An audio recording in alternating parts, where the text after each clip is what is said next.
Jehan Perinpanayagam, CEO of Infomate, joins us today in conversation with Ideal Island from Sri Lanka. Jehan, a very warm welcome to you all the way from London into Colombo.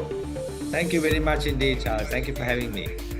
My pleasure. So, Infomate, walk us through who Infomate is, what you do, etc. A little bit of a background so that our viewers worldwide will be able to know what the company is.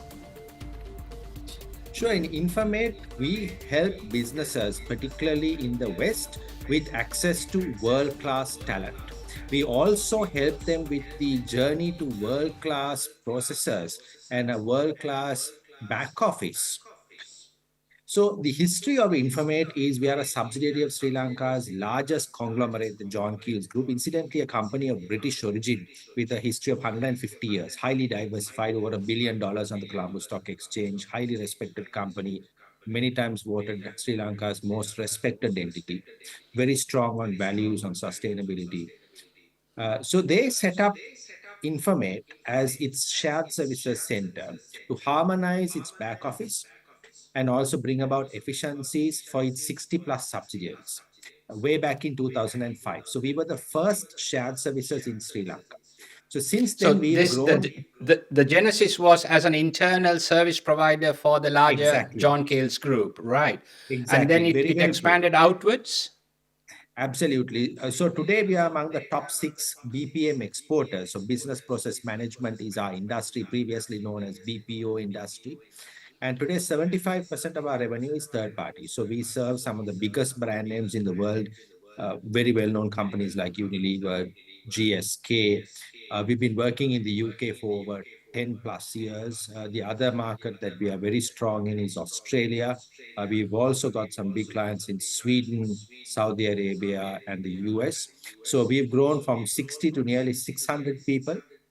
We work on a variety of platforms like SAP, Oracle, and right down to some of the medium-sized systems like Sage, MYOB, and Zero. We specialize in finance and accounting services. But we also help companies with a range of other back office services like customer help desk, data entry, shipping documentation, and a range of other back office work. Right? So it's an industry that I'm very, very passionate about because it helps our customers with access to talent. Talent is a huge problem today in the West. I went for a CFO's conference. I spoke to several CFOs, and among the top 3 challenges, almost all of them said talent was right up there. Right? And particularly relevant in the UK because post-Brexit, post-COVID, and today with some of the new laws that are expected, hiring resources for some of the more mundane, repetitive activities doesn't really help companies. It's not the best fit. And it doesn't mean that you're taking away British jobs. Right? It just frees them up to be able to focus on what's really important for companies. Today, they call it finance business partner. Right? So it's much more value-adding task, whereas you fill the talent gap, particularly in your more repetitive routine activities, by collaborating across borders. And COVID has taught us that we can work across borders, we can access talent wherever it is, and have world-class standards. So I think that really helps companies today. A lot of them are struggling. Number 2 is, personally, I feel that it grooms young talent. We've built so many young careers, people joining straight out of school, straight out of university or CIMA, ACCA type of, and today they are holding very, very responsible roles both in Sri Lanka and internationally. So we've launched many careers. Also for the country, it's a hugely important export of service. It's among the top 5 export earning industries, the IT BPM industry. I was till recently the chair of SLASSCOM. It accounts about $1.7 billion in export revenue earnings for Sri Lanka. So it brings in much needed forex and creates much needed employment. So this is 1.7 billion annually. Annually, and growing. Right? So it's an industry the government is really keen to grow, expand all of the, we had an election recently and all of the candidates really prioritize the IT BPM industry because it can really make a difference to our economy. So to summarize, Infomate is a well-reputed company, nearly 2 decades of experience working with some Fortune 500 companies. We help companies with back office work in the BPM space, particularly finance and accounting, but other areas as well. So, So Jehan, Jehan, your company Infomate is a leader in Sri Lanka. Where do you position yourself on the amongst your competitors? I mean, uh, we don't have to go that far away from Sri Lanka into southern India. You have Bengaluru, or what was called Bangalore, the IT capital of perhaps very soon of the world, but the regional capital. Uh, Now, in addition to Bengaluru in southern India, you have, or one has, other competitors in South Africa, possibly Philippines, Malaysia, and so on. How does Sri Lanka, as from wearing your past SLASSCOM hat, that's the industry body, where do we stand in the international, on an international basis in the scale of things in relation to the ability to provide continuous services? each country has its strengths. Now, India, as you said, is very strong. It's a pioneer in the IT BPM industry. Philippines is also very strong. So, where we try and position ourselves as a niche player. So, we are not a volume player like India. So, if you're looking at very large projects, probably India, Philippines are ahead of us. But if you're looking at a much smaller project, say 50, 100, even 200, 300 seats, that range, right? We believe that the amount of management attention that you're going to get, as well as the talent. Right? So even speaking to some of my colleagues from some of the better known companies, for the smaller projects, which are the more niche ones, particularly in finance and accounting, where they're looking at high quality and a lot of focus, they pick Sri Lanka. So rather than sort of competing, we try and find a sort of a unique space for us.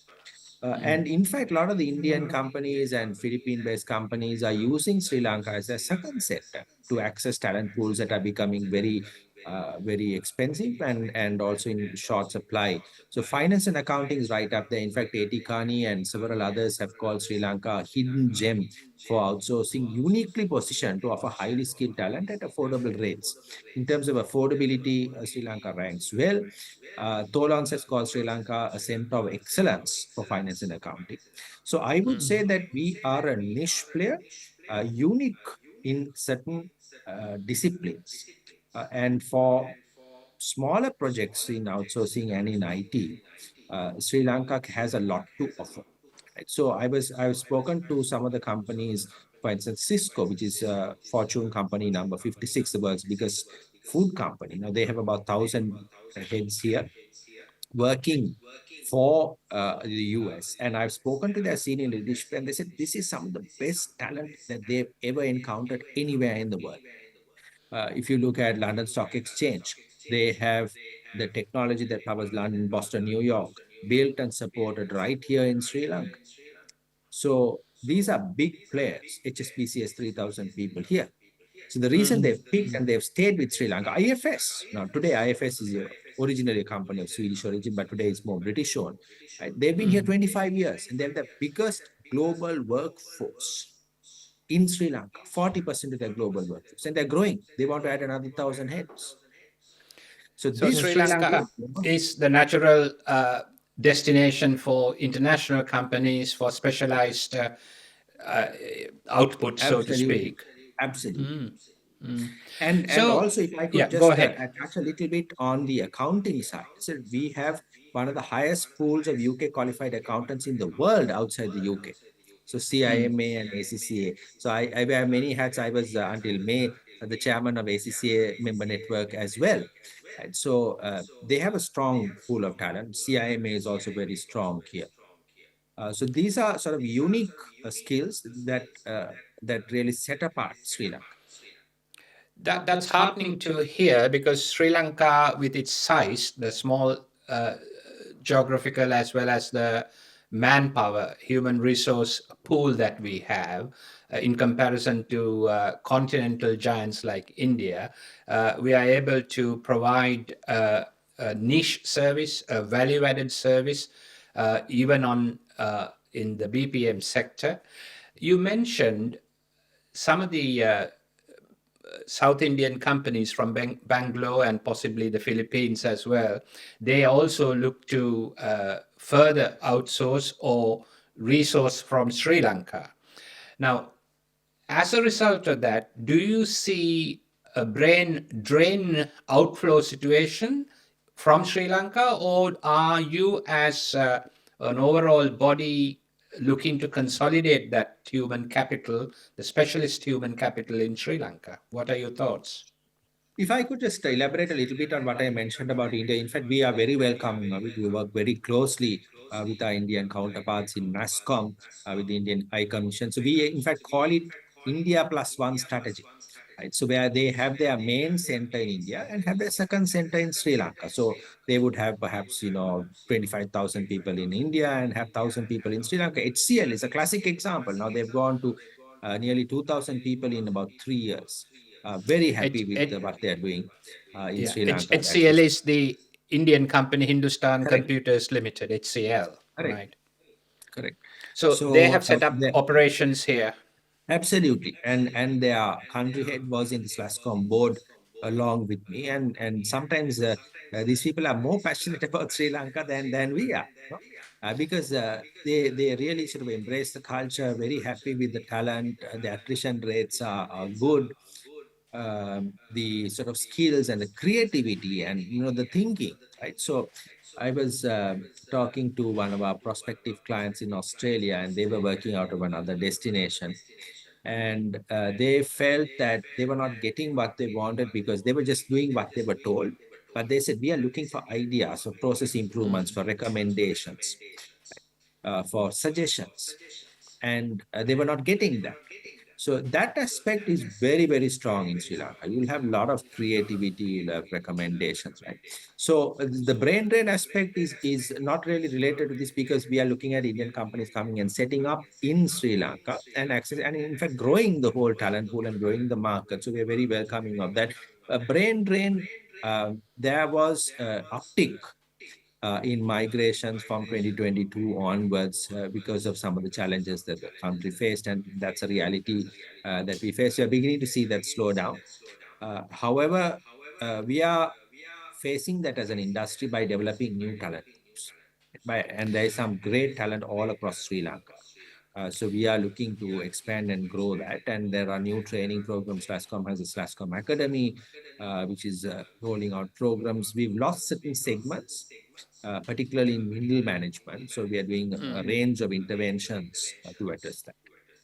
So that's as part of a broader SLASSCOM initiative. So you have the academy there within SLASSCOM. Say, for example, if I am watching this as a A-level student interested in information technology, how could I progress my educational qualifications and possibly start a career in the IT industry from the point of view of an A-level student? Because I have to go to university first, then join SLASSCOM Academy, or is there a shortcut to becoming a professional bypassing the academic So qualifications? there are many pathways. So the industry, for instance, has traditionally been very graduate focused. So the recruits from Moroto University would probably be top of the range. Recently, you've got a range of private universities that are doing some great work, putting out good graduates, good candidates. SLASSCOM has its own program called Future Careers Bridge, right? Where people who are not in the industry, it's a good pathway to enter the industry. So there's a series of challenges. We have got other programs. There's one program called Tech Kids now that is being rolled out in about over 100 schools. There is AI clubs that has been launched now again for kids. So there's a range of programs that SLASSCOM has developed, very good content in collaboration with other partners like USAID and the Royal Norwegian Embassy and several other partners. So this content is available free of charge. It's Future Career Bridge is one thing that I would recommend, where you can come in and it gives a good entry point. And thereafter, we have what's called boot camp, where the people who perform very well on the Future Careers Bridge then. So these are fast track entry programs into the industry. There's also some other very good online content, for instance, DP Education, which is launched by pioneering entrepreneur Domenico Pereira. So DP Education, they've got some very good IT content, again completely free, and they have done collaborations with some of the prestigious international universities. So if you're interested in getting into the industry, there are many pathways and ways that you can explore at a minimal cost.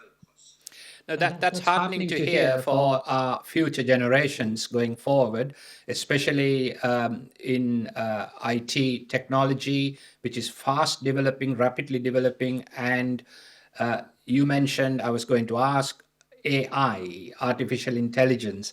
How does AI, first of all, relate to Sri Lanka as a in developing that momentum and dynamism in capturing these markets? I mean, where are we as a country, and perhaps as your company, Infomate?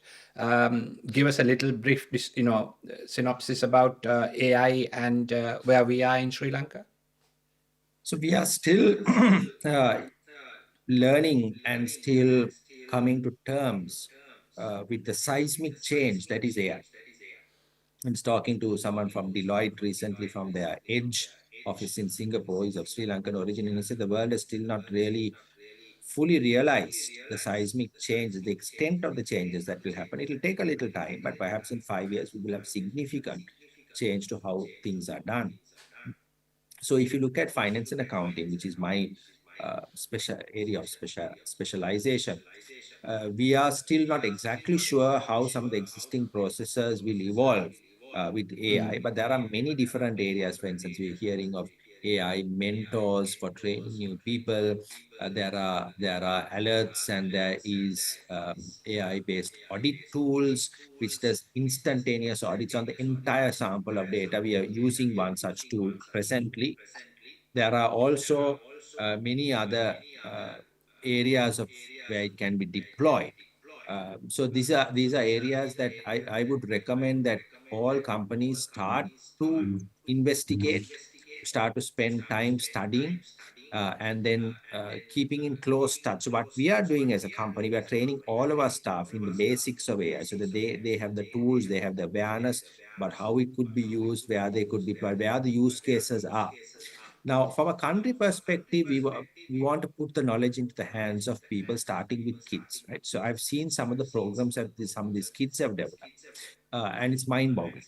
And so we're working with Dr. Nisha Talagala, who is a person of Sri Lankan origin in the US. She has rolled out these AI clubs, the content and the syllabus in the US, where, for instance, you can then have data sets that kids can use to identify plant diseases. And they are coming up with very creative ways to start using this. And these are young kids in their early teens or even younger, right? So the AI clubs is going to play a key role. The other thing is it can take away, for instance, the whole numbers game, right? There is a sense that with AI, some of the disadvantages of not having a large workforce could be negated using the power of AI. Right? So and also a lot of the traditional knowledge areas that you need to do, for instance, in coding, learning C++ or some other language, today it will move to natural language. Right? So there are a lot of avenues, and it's an opportunity for Sri Lanka to leapfrog and really lead in this area, right? So we have a AI Center of Excellence. There is the AI Summit coming up in later this year. So there's a lot of focus around this. There are a lot of AI-based startups amongst our startup community. So we are seeing some very, very exciting things happening in the ecosystem in Sri Lanka in this discipline. Glad to hear all the good news here, Jehan, because AI and the fact that we should not be progressing but leapfrogging is, I think, the way to keep abreast of the technology and the competitiveness. Uh, in Sri Lanka, there is a change of government, a new government. I'm not going into the field of politics here, but from an industry perspective, the industry that you represent, have you been able to touch base, liaise, coordinate, whatever, with the government and its thought processes going forward? Absolutely. So SLASSCOM, of course, is a political body. We work with all of the presidential candidates, and we had a Absolutely. policy document that was rolled out a few months ago, and it was presented to all of the four major candidates. And we're very happy to see the winning the current president. Their party came up with a policy document, and a lot of that was drawn from our own recommendation. So that was good to see. We will continue to engage with the present government, and we are very hopeful. I think overall, Sri Lanka has responded positively to the change. We are seeing, for instance, the Sri Lankan rupee strengthening, stock market is really booming. A lot of people, I'm sure in the early days, there would have been some question marks and doubts, but uh, there was a very strong statement coming out in support of the IMF program from the president. That really calmed a lot of jitters, gave a lot of confidence. So the business community is very, very confident. I see a lot of optimism in the general sentiment. And from a IT BPM side, I mean, all of the parties have been very, very supportive of this industry. I mean, the previous president, the opposition leader, the government that was there before that. Because the reason is because they all see that this is one industry that can really take off very short. It doesn't require big investment. It can create, white collar employment, employment of women, and it's inclusive growth all around the country. Right? It's not just centered Absolutely. around It's yeah. Western province. Yeah. I mean that's really good to hear. And now, you as an individual, what was your background and how did you come into the IT sector? So let's walk through that as well, Jehan. So, are you? Where did you go to school? Just talking about yourself here. Walk us through from your childhood to the point at which you entered Infomate. Sure, no, no, thank you for that. So I started off at Royal College, which is a very well-known school. Very proud of that. Gave very good overview, and also it's all-round education, including sports and other activities. I had some great friends, and Royal College has produced many champions in different disciplines, including in the national leadership and in every sphere. Thereafter, I was in Stafford International, and that was also good. I was 4 years there. That gave me the exposure to do the London O levels and the London advanced levels. Thereafter, what happened, I think, was it was pure sort of natural evolution rather than strategy and planning, because I was a science student. I had very little idea what I wanted to do. And once I finished my advanced levels, I found that the options were quite limited at that time. So we are talking, 30 years ago. So the options that were there, I was very keen at the time to apply to a British university like several of my friends, but it was my dad was a government servant, so it was just prohibitive in terms of the cost. So I started doing accountancy. Right? So I started CIMA. That was an area that I had not studied before, but once I got into it, I liked it. Later, started working at John Keells as an executive. Then I got onto ACCA, completed that as well. And then after I went up the ranks in the John Keells group, and then I was part of the SAP implementation project in 2004. Now that was a pivotal project for me because then when they launched the shared services initiative in 2005, they said they were looking for someone with three qualifications. Number one, who knew SAP, number two, who knew accounting, and number three, who knew BPO. Now, I didn't You have the fitted the third, bill. but I had the first two. So that's how I started off at Infomate. So I've been in the John Keells Group 28 years and with Infomate since inception in 2005. Right, so you're a lifer at John Keells. I Yes, just yes. heard in the Sunday's newspapers, the day we are recording today, 13th of October 2024, that your flagship HQ Cinema Life. and Yes. the Cinnamon Life Hotel has opened. What is it like? I mean, I've seen it from the outside, never been in there. So it's a $1.2 billion investment. It's a mixed development. So it includes a 800 room five-star hotel. It includes a space for gaming. So they have a collaboration with an international player called Melco, which will be operating a casino within. So it's because Sri Lanka's had a void in terms of entertainment. So a lot of people are familiar with our beaches and wildlife and the history, but Colombo itself really lacked in terms of high-end shopping, lifestyle-related things, and in entertainment. So this aimed to fill that void. Then there is apartment complex. There is also high-end retail, and there's an office tower. So the shape of the building, I just learned this probably about 2 weeks ago, is like the moonstone in Sri Lanka. You're familiar with that is used outside a lot of our palaces with two guard towers next to it. Right? So you have, so this was designed by Cecil Belmont, who did the London Olympic Stadium. So Yeah. it's sort of a curved semicircle type of shape with two large towers on either side, a unique premises and a lot of unique spaces. So we had a tour a few weeks ago. So you have some unique things in terms of wine cellars, uh, fantastic restaurants, which are not very common. It's like you've got French cuisine and you've got some high-end American steaks. Then you've got fantastic rooms, great views of the Indian Ocean, and they've spared no expense. Right? So they've gone from the marble floors to they've really tried to elevate Sri Lanka's tourism product to something that's going to be unique in the entire region. Right? So they've brought in some of the best hospitality talent from around the world. So we've got people from South Africa, from Italy, and chefs from India, and so many places. Right? So it's a real fusion of the best in terms of talent, best in terms of infrastructure. It's going to be a game changer in Sri Lanka's tourism landscape. Very good. Jehan, you're no stranger to the United Kingdom. You have visited on your business trips and so on, promotion visits. The Sri Lanka United Kingdom Chamber of Commerce in London. You have participated in some events there here as well.